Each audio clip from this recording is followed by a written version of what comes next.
আল্লাহর কাছে যদি একটা দিনের খাবারের হিসাব যদি মালিক চায়, ওরে গোলাম কত রকমের খাবার খেলি, কত স্বাদের খানা পিনা করলি, কেন আমারে সেজদা দিলি না?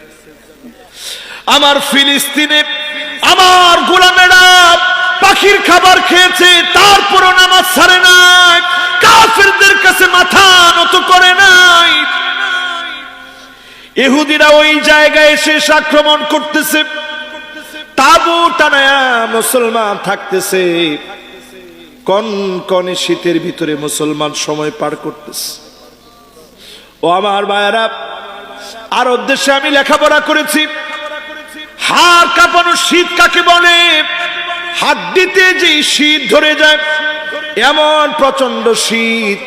এই শীতের ভিতরে কোনো খাবার নাই, রাস্তার ময়লা পানি পান করতেছে মুসলমানের বাচ্চারা, ছোট ছোট মুসলমানের বাচ্চা, শুধুমাত্র কালেমার জন্যে খাবার পায় না, সামান্য ময়লা পানিগুলা পান করতেছে। আমরা আমাদের ছোট ছোট বাচ্চাগুলারে, বাবা আরেকটা ঢোক খাও, আরেক গ্লাস পানি খাও, আরেকটা লোকমা খানা খাও বলে বলে পিছনে পিছনে দৌড়ায়। আর আমার ফিলিস্তিনের ফুটন্ত গোলাপের মতো এক একটা চেহারা, এত সুন্দর সুন্দর আল্লাহর গোলাপ, খাবার না পেয়ে পাখির খানা গুলায় খাচ্ছে।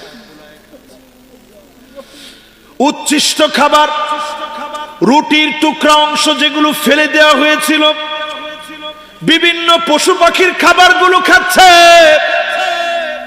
এই অবস্থার মধ্য দিয়ে দিন পার করতেছে, তারপরও ইমানের পথগুলা ছেড়ে দেয় নাই, ইমান ছেড়ে অন্য কোথাও যায় নাই।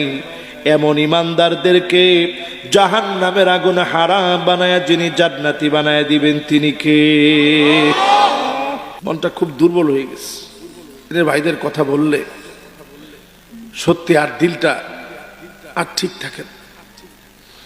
মনে মনে চিন্তা করি, আল্লাহ আপনি কত হালতে আমাদেরকে ভালো রাখছেন, টাকা পয়সা, খাবার দাবার, কত রকমের নিয়ামত আল্লাহ আপনি দিচ্ছেন, আর তারা কত কষ্টে আছে মালিক।